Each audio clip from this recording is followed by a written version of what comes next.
Hey, are you ready to grow your business? You have checked out the number one resource for business leaders, entrepreneurs, startup founders, and managers.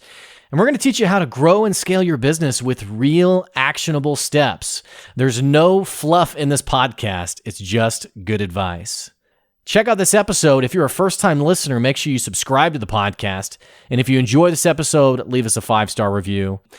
Today's episode is with Clay Mosley, who's the CEO of Dripify. If you want your marketing to mean something and give you actual, tangible leads, to give you results, and more importantly, to scale up your revenue, you got to check out getdripify.com. Clay has so many incredible free resources, and we talk all about the marketing game on today's episode. Stay tuned. Here comes your good advice.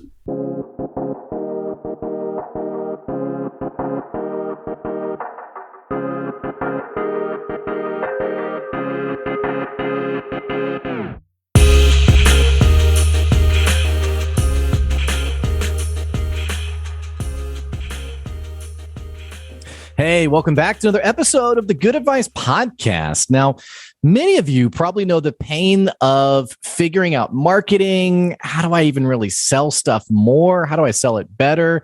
There's so much content out there. And frankly, a lot of it sucks. A lot of it, you're like, maybe you go through a marketing program or a marketing course and you're kind of like, it's like, when's this supposed to work again? Like, what's going on with this? Well, in typical Good Advice fashion, I'm bringing to you a guest today who is an expert in marketing. Not only is he an expert in marketing, but he's also built some kick-ass marketing courses that we're going to be talking about today. In fact, we're going to be talking about all things marketing related for your business, especially if you're someone who you're running a business that you want to sell that high-ticket offer, that premium service, not the bottom of the barrel. You're looking for those customers who are really going to pay you what you're worth. We have Clay Mosley on the podcast today. He's the founder of Dripify. You can find out more at getdripify.com. He also has a free community, almost 1,000 entrepreneurs strong. You got to check that out on the website. It's going to be down in the episode description below. Clay, it's so great to have you here today. What's going on? Thanks for having me on. Of course. Well, naturally, I have to compliment you. You have an awesome mustache, by the way. It took me 39 years to grow this thing out. I feel like it's like an unspoken rule. Like when another guy has a nice beard, nice mustache, you gotta give props to it. So I appreciate that. Yeah. Well, hey man, where are you calling in from today? I'm in Austin, Texas. Oh, cool. Okay, yeah, so I'm in Fayetteville, Arkansas. Which no, are you joking? I'm serious. Yeah, I'm from Little Rock. Are you really? I'm from Little Rock. I am from Little Rock. I'm originally from Little Rock. Oh my gosh, this is crazy. I just moved to Austin 2 years ago from Little Rock. So that's wild. Oh my gosh! Wow, what a small world. That's crazy. Funny. Yeah. So where'd you live in Little Rock? I live downtown. Yeah. Okay. Cool. Yeah. Cool. I lived on the west side of Little Rock until like 2010 when I moved up to Fayetteville. Nice. So, yeah, that's cool. Fayetteville's good. It's a good area. Yeah, cool. Well, actually, I was going to make a joke about how no one knows what Fayetteville is, but we're like a mini Austin. But that totally. There you go. I'm like the one guy in Austin from Arkansas, right? Yeah. So, well, hey man, it's great to have you on the show today. It feels like marketing in general can be so ambiguous, and especially it feels like so many people on social media are basically saying, "Hey, it's so simple, just do this. It's so simple, just do this." But then I know for myself and for a lot of my listeners, it just feels like a beast that's tough to wrangle. So tell us a little bit about, who are you, what you do, and kind of your high level thoughts on marketing in general. Yeah. So it's, I'll go into who I am. So it's funny because in Little Rock, I owned a digital marketing agency and we were 25 people strong. And I grew it. I started that in 2015. Grew it over 4 years, and then I sold it in 2019. Congratulations! And so, and then you sold it pre-COVID, man. I was pre-COVID. Yeah, I was pre-COVID, and then it's funny because for like a year, I did absolutely nothing. Yeah, I took like a year off. I feel like that's the rite of passage for a successful exiter, right? I mean, you grow a business. It's your baby. You sell it. It's frankly a lot of people's dream is to be able to sell their business, and so. Yeah, you got your well-earned vacation. Yeah, it was nice. It was hard to get back into the groove of things, but I did, and that's where I founded. I started Dripify, which is, from the front, outside looking in, it looks like a typical digital marketing agency, but it's much higher level. And so, like when I had the agency before, in Little Rock, we tackled a lot of the low hanging fruit. We did things a la carte, just like kind of off of a like menu item, a menu. You just, hey, yes, I want this. Okay, great. Pay us a fee. We'll do it. Nowadays, I work with basically some bigger regional, national, some international clients, and I would call myself more of a consultant these days than an agency. And so, like most people pay me these days to like find what I call black holes in marketing. So like, you have this customer journey from prospect to being a new client to becoming a raving fan. Right. Well, there's so many like black holes, where people fall off in that process. And that's what I do. I find the black holes in that process, and I patch them. And then you'd be surprised what what some of these patches, quote unquote, will do to the bottom line of your business. And so, and I would say like what a lot of people don't realize with their business is that they focus on the front end of things, like the outreach, or what am I trying to say? Awareness to a cold audience, right? Right. And that's what they always talk about. They always say, like, I need more leads. I need more leads. I need more new business, new sales, right? But what they're completely ignoring is, okay, what about after that, right? Because when a client becomes a new client, generally speaking, I still think the trust factor is about 50%. It's 50-50 at that point, right? Yeah. It's like, okay, I'm going to try to buy into something. I don't know if I'm going to stick around, as a consumer. So it's 50-50. You got to prove for me to become like a loyal client. And so like, just like the other half of the sales and marketing process is completely ignored. So that's basically what I do. That's how I make my money these days. Yeah. And it's so valuable because there's two thoughts that I have, and this is maybe even true for some of our listeners. A lot of people have never even thought about their customer journey. Like you say customer journey. No, they have not. Yeah. And you're like, wait, I sold them. They bought from me. So like, we're good now. Right. And that's the second thing I was going to say was a lot of people like once the money exchanges hands, it's like, all right, I'm gonna go out and find the next person. Yeah. And a lot of times it's and a lot of us, we wouldn't, I don't think actually say this out loud, but I think a lot of us do operate with the sense of like, okay, now that I've sold them, what's the minimum I can do to keep them? Yeah. Not being like malicious or like mistreating them, but just like, okay, how do I do enough so that they don't hate me or leave me a bad review or what have you? This customer journey concept, I think, is really powerful. Right. And so, it's power. It's so funny. Like right at the beginning, what you said was like a bunch of marketers say, do this, that, do that. Like it's simple, but it is simple. Yeah. But it's difficult. Yeah. That's simple to understand, hard, complicated, I guess, to implement. Yeah. Well, it's just like, it's really not even that complicated to implement things. It's just, people just don't do it. Yeah. It's hard. It's hard, right? It's like, it's at the bottom of the barrel. It's like, is it because it's not habitual? Like, is it like rewiring how you, like, why is it? Because you're right. This isn't rocket science, it's like, but yet so few people are actually going through this process of like building out the customer journey, like turning them into raving fans. What's going on there? I think it's just like anything else that us entrepreneurs and business owners need for any other service, right? So if you take into like accounting or operations or whatever, you got to know what you as the business owner are, what you're good at, and stick to that lane. Have an understanding of everything else, but let somebody else do those things, right? I could do my own accounting if I wanted to. It takes me 3 full days a month to reconcile all my stuff or I could pay my CPA to do it every month. and I can just look at the balance sheets and profit and loss statements. Like I have an understanding of it, but I let somebody else do it. That's the same thing with marketing. Like business owners, like I would venture to say 99% of them they're not creative enough. They're just not. Like they're either not creative enough or they just don't have an understanding of marketing. Or they're too busy just running their business, right? Mm-hmm. And so I think that's why it's so difficult to execute, is because they just don't have the skill set, or they have just so many other hats that they have to wear that marketing gets pushed down the totem pole on the task list, and it just doesn't get done. And so it's just like, okay, have an understanding of your customer journey, right? Have an understanding of what marketing and advertising campaigns that's going on.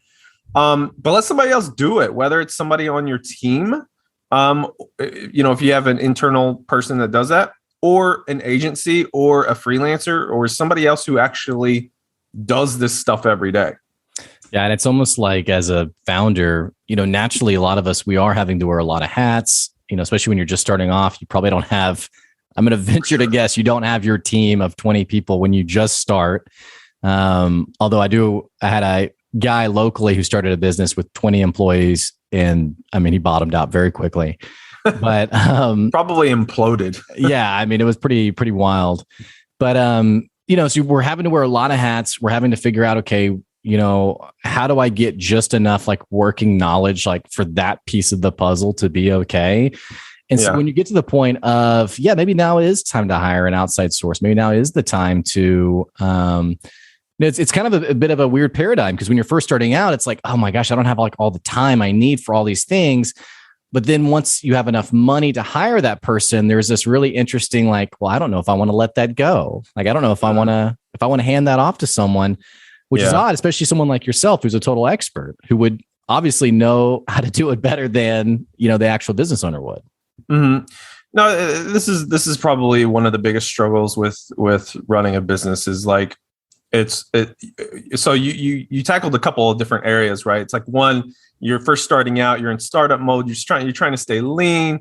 So therefore you do all the things yourself, right? Which I'm a total advocate for. Like, I think you need to stay as lean as possible, and then try to do all the things yourself as much as you can, because the reason I think that's important is because it allows you to get the understanding of how to do certain things, right? Because for example, I know how to do video editing, right? I'm not a videographer. I wouldn't call myself a video editor, like professional. Excuse me. So my videographer, but I know how to do it because I taught myself how to do it. I know Adobe Premiere, like I know all that stuff. I know all the technical stuff, and that's what I learned how to do at the beginning. And so when I hired a videographer, I have an understanding of like how long things take. Mm-hmm. And so therefore I know, like if we get a new project, I know how long that project should take and what the deadline should be and things like that. So it's good to have like a little bit working knowledge at the beginning, like just do all the things yourself. Now it is super easy to get in this, like, what do you call it? It's almost like this pit of like, you focus on the things that don't matter. Yeah. You know what I mean? It's people. Okay, here's an example from a marketing perspective. People get so caught up in split testing, right? Or A/B testing. Like, so for those that don't know what that is, it's like, it's basically trying like two different options and seeing what works best, like on your website, for example, right? Like what headline is going to work better? This headline A or headline B. And so you let headline A run for a little bit, you let headline B run for a little bit, and then you see which one works best. And like, so you can do split testing with all kinds of stuff, email marketing, subject lines, ad campaigns, stuff like that. But the reality is like, you don't need to waste your time split testing until you have a ton of traffic to your website. Otherwise, you're split testing for what reason? What, the 10 people that go to your website? Like, that's not the number one concern. The number one concern should be, let's get traffic to the site first, and then you can start split testing once you get a bunch of it. And so that's where a lot of people fall back at the beginning, is like whenever they start to do the stuff themselves, they get caught in these different rabbit holes where they're just wasting a bunch of time that doesn't matter. It doesn't produce revenue. Right. And so it's all about spending time on revenue producing things, basically bottom line. It's another very simple concept, but this is really transformational for businesses. I remember there was a guy, he was a roofer who had put all of his in-person networking events and all this stuff on the site so that he could build out a 6-month content plan. And so he was what do you need to know about your roof? How do you spot a loose shingle? And which are all, it's good things to do, but he had gotten something 4 or 5 months deep into really building this stuff out, and his revenue had totally tanked because he was no longer doing the things that had brought him money before. And so, and it all was kind of based in this whole concept of what do you mean you got to have a content plan? Yes. But, now you're deep in this hole of writing as a roofer instead of, actually being out on people's roofs. So, well, that's the difference between having a short-term plan and a long-term plan, right? You got to have both. And his problem is he only had a long-term plan. Yeah. Right. That did not produce short-term results. It's but don't you kind of for me, I kind of feel bad for people in the sense of I see these ads constantly where, and it's not necessarily good or bad in the sense of I don't fault people for running these ads, but I see the ad that pops up that says, hey, if you could just get your email campaign up, here's the results. Hey, just do X and it's going to get you Y results, in 30 days or less. And so everyone knows how, a lot of my listeners, we know how hard it is to run a business, to actually, this isn't no one quit their job to, now we have our feet up every day and just the money's rolling in. Being an entrepreneur is hard work. It's grueling, right? So you see this ad that pops up that says, hey, just do this one thing. It's going to totally transform your business. And so I kind of understand why the roofer now is, knee deep in blog posts and he hasn't been on a roof in 2 weeks, and so, outside of that, you're what are you doing? But in the person's mind, I kind of get it. I kind of feel bad for him. I don't know. Yeah. What? Yeah. And I think it's shiny object syndrome is basically what it is. It's they see this promise and they someone says, oh yeah, try this email thing or this content plan for 30 days or whatnot. And so they go with it because it says, oh yeah, guaranteed you'll get results. But the fact is not, yes, that stuff could work. It works for sure. But point number one is, you got to do all the things that they say, right? Assuming this is a good marketer, right? I would venture to say that 90% of marketers are crap. But assuming it is a good marketer who has done their stuff and they actually, this program or whatever they're advertising, they actually did prove with real case studies, you got to do all the things. But two, you got to know it doesn't work for everybody. It just doesn't. Right. And that's why it's especially at the beginning and you have to try a lot of different things. And I always go by the 80-20 rule. It's 80% of your time and resources and budget should go towards the things that work. And then you should spend 20% of your resources testing new things. Right. Because the marketing world is changing all the time. So in the marketing world, let's just take the average business owner, the average business founder who, they're trying to sort of up level their offer into something premium. They're trying to really have that business that, maybe their business has always been a side hustle and they're thinking, okay, I want this to be my main gig. I'm ready to leave the 9 to 5. I'm ready for this to be something sustainable. This is such a loaded question, so I apologize. What's the secret though for an offer that works, for an offer that gets people attention, that, isn't clickbaity, but actually is sustainable for a healthy sales pipeline?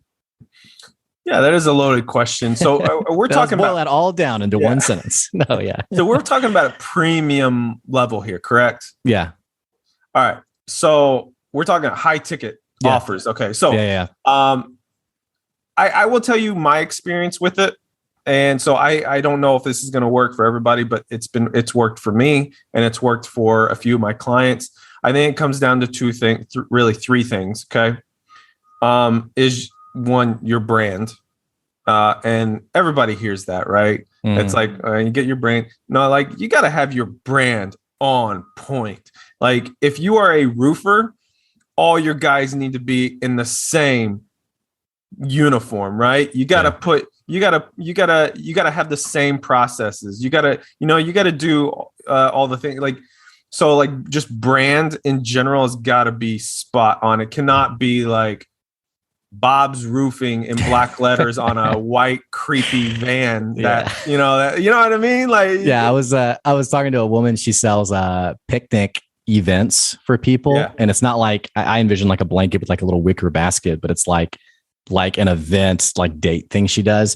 And she was talking about like charging more, and she's like, I feel bad because I pull up and I like pull out all the stuff out of the back of my car.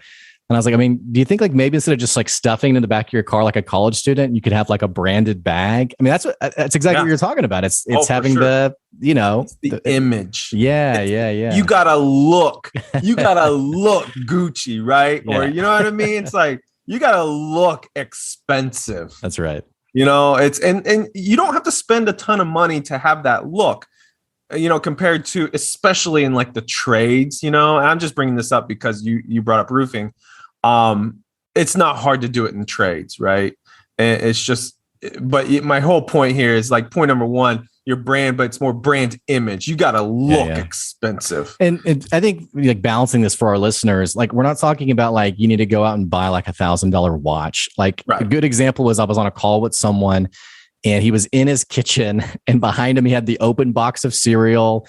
It looked like just a schlub. These are like if you want to attract that kind of customer, you got to look the part. You got, you can't, you got to watch this video and see the nice mustache that Clay has. I mean, you got to groom yourself a little bit, but anyway, I keep interrupting you. Continue. Yeah, no, you're good. You're good. Yeah. So brand image is the first thing. The second thing is pricing.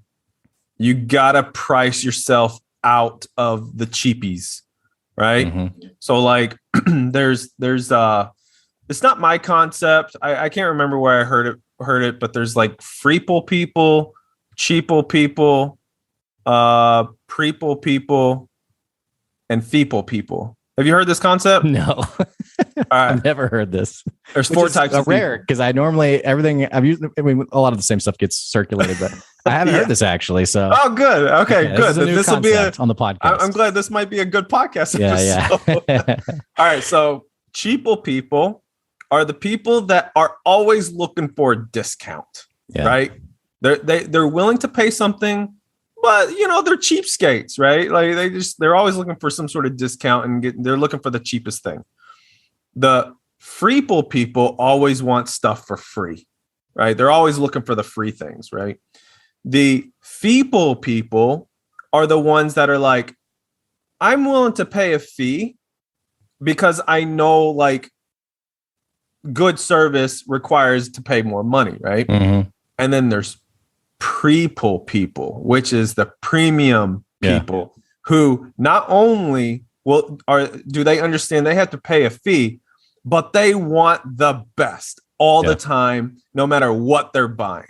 Yeah. Like if there is a top tier level that they can buy, they will always biggie size that. You know what I mean? Mm-hmm. And so you have to understand in your business that which audience your business caters to currently and where you want to be. I don't think there's anything wrong with being in any of those, well, except for the freeple people, because you're not going to make any money. I don't think there's anything wrong with being the other three. You just got to cater your marketing and your brand image to that audience, right? And so if you're going to be preeple people, like the premium people, again, goes to brand image, it goes to looking expensive, but like you got to price yourself at that point. So, so for example, I work with some chiropractors, for example, right? I would say the average price for a chiropractor is probably somewhere around the $40 a visit to get adjusted. Mm-hmm.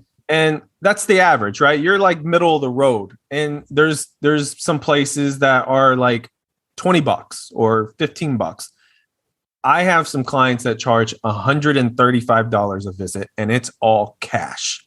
Wow. No insurance. Yeah. And they are rolling in the dough. Yeah. And so they have priced at $135 a visit. Do you think those people who want to pay the $15 or $20 a visit, or even $40 a visit, are even going to entertain $135? No. Right. Like, they are catering towards the premium level people who want nothing but the top tier. And here's what's really cool about pricing. If you can, every industry is different. If you can figure out where that tipping point is, it's like, let's just say like this chiropractor example. So $40 a visit, sure, that's average. You can, like, that person can probably raise their price to like $50, $60, $70 a visit. But man, those people are complaining, right? They're nothing but like they're just bitching and like, sorry. Can I curse? You can curse on it. Yeah, it's okay. All right. So they're just like, yeah. So they're like bitching, complaining about like, you raised it like $5, $10 a visit. Oh, that's too expensive, blah, blah, blah. But like, if you raise it to $135 a visit, those people, yes, they're going to be complaining. They're just going to fall off, right? They're not going to pay it. But those people that can afford $135 a visit, it's pennies to them. Like, they have plenty of money. They don't care. Like, I have clients that pay me $25,000 for a week's worth of work, and it's like a drop in the bucket to them. Yeah. You know what I mean? Versus like my other agency, we charge people like $200 a month for some services, and that was like 100% of their budget. And then they're super high maintenance. So like, there's a difference, right? There's a tipping point. What can you get me for $50? Right? Like come on, like SEO for $50. You know? Okay. Yeah. Right. Anyways, point number 2 is pricing. This is such a great concept, though, because I think for our listeners, guys, it's understanding you cannot be the answer to everyone. And I think a lot of us, when we're a new business owner, and a lot of us, I think in entrepreneurship, there is like this element of like, I want to help people, I want to make a difference, and all that stuff that's very wholesome. And so there's this sort of like, oh, well, I want to work with as many people as possible. And especially, we're thinking about income, salary, how do I have the same salary maybe that I had at my 9 to 5? But guys, you have to accept you cannot work with everyone, because the cheap person and the premium person are not going to both be your customer. And Clay, I know a lot of people really stress out about that, especially like when you raise the price from $40 to $55 and that person really gives you hell about it, keeps you up at night. Yeah. And there's a lot of negative self-talk. Like, am I really doing the right thing? Or I think about my wife, for example. She runs a language one-on-one tutoring business. She started charging $10 an hour. And I mean, she was swamped. And it took a lot to get her up to, she charges $50 an hour now, but she was like, no one's going to work with me anymore.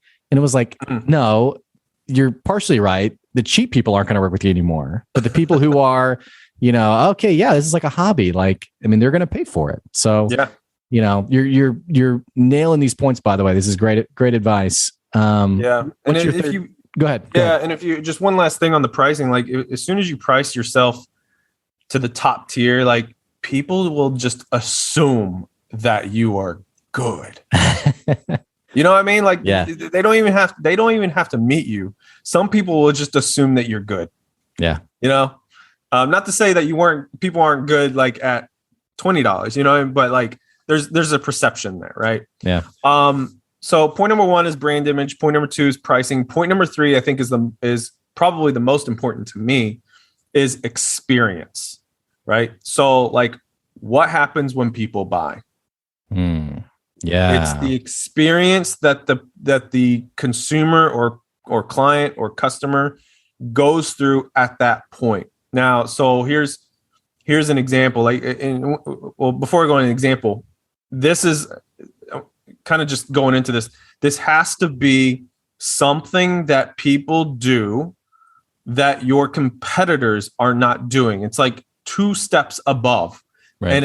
And the word here that people have to, like business owners that are listening, have to try to achieve here is unexpected. Like that's the word. Yeah. If you do something that is completely unexpected by your client, then you've achieved it. So a couple of examples. One, something that happened to me. I hired a floor carpet cleaner. Pretty simple, right? Mm-hmm. And I didn't expect that much, right? I'm expecting them to just show up on time, clean carpets, clean the carpets and clean the floors. Yeah. Boom, pay the fee, done, right? Yeah. They already, like before they came out, they already achieved like the unexpectedness level. Yeah. By when I booked an appointment, and I did it online. And by the way, if you're not in like have some marketing automation, like you need to, and we can have a whole podcast episode on that. But I booked it online, and the first thing that I got, and this is just so simple, and just to show people it doesn't cost that much money to do these things, I got a text with a picture of the actual tech that was going to be coming out.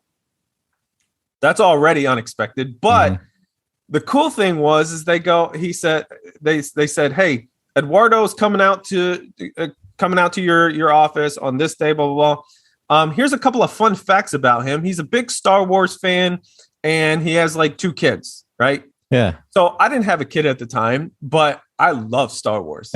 And so I already knew that he and I were going to hit it off. Like I already had something to talk about with him before he even showed up. Yeah. And so like, I'm like, oh, this is amazing. Right. Yeah, there's already instant rapport. And so like, that was completely unexpected. And then, so that like, they're my carpet cleaner for life. Right. I'm not going to go anywhere. Like that was amazing. Yeah. And it cost them nothing. Like you said, it cost them nothing. And I think I love the genius of this whole conversation because, you know, they didn't spend a ton of money on anything, but they were cognizant of the fact of what do my customers care about? It's the trustworthiness of a stranger coming in my home. Yeah. So especially in the contractor. Yeah. Here's the person. Here's what they care about. It humanizes them. And like you said, that instant rapport, that was a very smart business decision. I think you're about to give another example, by the way. Yeah, another example that costs nothing. In fact, it saves people money. So like when it comes to like birthdays, for example, I don't know about you. First of all, people just don't do anything on birthdays for the most part. Like business owners don't typically send birthday stuff but when they do, it's usually just like, hey, here's our corporate birthday card. Let me just sign it. Like, you know, and you know what happens? Like, I just throw that shit in the recycle bin. Like, okay. Your secretary got you to sign something and for like 2 seconds and that's it. But there was another company that did something that cost them nothing. It cost the CEO about 10 seconds worth of time. He recorded a selfie video. And he said, hey, Clay, I know it's your birthday. Just wanted to wish you a happy birthday. And instead of a lame, boring birthday card. So I hope you have a good one. See you later. Yeah. And they sent me that video. And I know that he could have pre-recorded a whole bunch of names, right? But like the fact that he said my name, like it's personal. It didn't cost them a card, didn't cost them a 50-cent stamp, you know, it didn't cost them the time to go mail it. And it was a direct message from the CEO. Yeah. So that is that's completely unexpected. Doesn't cost that much time. So that's another example of like something that doesn't cost that much money. It's just, you just got to achieve that unexpected level. Yeah. And again, use the phrasing customer experience. And so often we just think, we often think customer experience means I didn't yell at the customer. Yeah. And like, we think that like giving them the bare minimum was, expected, right? I give great customer service, or like a lot, you know, I run my own local like entrepreneurial gig. like community, and someone will come and they'll say, yeah, we're really awesome. I'll say, okay, well, what separates you from your competitors? Customer service. That's like the number one answer I always hear. But so few of us are actually building out that intentional customer experience that you're talking about. And it really does make a difference. The industry that I feel like suffers from this the most is insurance. You only ever hear from your insurance agent when it's the next year and it's time to re-up and you get a phone call. Hey, just want to make sure, are you good? They want to sell you a life insurance policy. Yeah. Let me tell you how we support. I'm like, I don't even know. And it's like a different, actually for me, I'm like, is this the same guy as last year or is this someone else? I don't know. But there's no concept of customer experience. And I think for our listeners, I mean, this hands down will revolutionize not just the customers you're serving, but them coming back to you for the next thing they want to buy from you. Because now they know what you stand for, they know what the experience is like, and they know that they're not going to get that somewhere else. Well, in my case, I had a really great experience with like a pest control place, and I did move away, and the other one was so bad, I didn't realize how good that I had it, and it was like, please let me come back to you guys. So now I'm with them for life. So it's it's really easy to think about experience. So like people think default to customer service, but I want people to think about like the senses, right? What they see, what they hear, what they smell, what they taste, right? What they can feel. And so like another example is so the same chiropractic office that's one of my clients wanted to up so he went from $75 to $135 a visit, right? So that's a big jump. And I said, okay, well, when people first come and visit your office for the first time, or even the second time, but what do they experience? And his office looked like a typical like sterile hospital, clinic, like blah, right? I don't know about you, but I think hospitals have such a negative feeling. Like you only go to the hospital when you're sick, right? Or something's wrong, with the exception of like if you're having a baby, right? So I was like, you need to get away from this sterile look and feel. And so what we did is we changed the clinic to look like a living room at a home, right? So you had a couch. You got lamps instead of fluorescent lights, right? Sight, right? You got, we chose music to play in the clinic. So what was a lot is so, I think this is so common sense, but I think a lot of people don't think about this. They play music that they themselves like. So this guy loves like 80s rock, but his clients are like a bunch of, middle-aged women, right? They probably don't like 80s rock. So we changed the music to fit what they want to hear. Right. And then we put in smell. We put in like these diffusers with like essential oils. Yeah. And then like touch and taste. Before he had like a little Keurig coffee thing. Like, hey, you can go get coffee if you want. Like just get the little cup. But self-service, right? I said, dude, get rid of that. Instead, have your front person, instead of calling them a receptionist or a secretary, call them a patient concierge. And for every single person that walks in, don't tell them, hey, there's drinks over here. Say, hey, would you like orange juice, water, or coffee? I can get you any of the three. Yeah. So instead of saying, hey, there's drinks over there, help yourself, give them the three options of what you are going to give them. Yeah. And they're going to choose one of the three instead of a yes or a no. You know what I mean? All of those things, just like it plays into the senses. It does make a difference too, because I've gone into places that I'm working, like customers, and the front desk person says, hey, can I get you a cup of coffee? And you're kind of like, oh, like you immediately feel like this sense of like, oh, wow. Okay. Yeah, sure. I'll take a cup of coffee. Yeah. But see, it's so funny to me how like these are little tiny things. They're small things. I was having coffee with someone yesterday, and they have a similar practice like this chiropractor, but she was even pointing out how they've even got it down to the detail of being cognizant of the metal bed like being cold to sit on, like when you're in your gown, like, okay, what can we do about that? Like, how do we make this feel more warm and cozy rather than, like you said, sterile and obnoxious? Yep. It's great advice. Clay, we're actually unfortunately out of time. I feel like I could just keep talking to you about this kind of stuff. This is awesome. I can go all day on this stuff. For people who are listening, one, they want to follow you. They want to know, okay, how do I learn more from this guy? And then two, they want to work with you. What are the two best ways for them to do each of those things? So probably the best place to kind of follow me is to join my my community. So it's getdripify.com/group, and follow the steps there. They can go and join the group. To work with me, honestly, they could Instagram is probably the best place. So it's at Clay Mosley Live, ClayMosley LIVE, and they could just DM me there. I don't have a contact form, quite honestly, on my website, because again, my audience does not fill out contact forms. Sure. If they want to work with me, they figure it out. Yeah, sure. Well, Clay, it's been so great having you on the podcast today. So many great insights, and I just appreciate your time. Yeah, thanks for having me.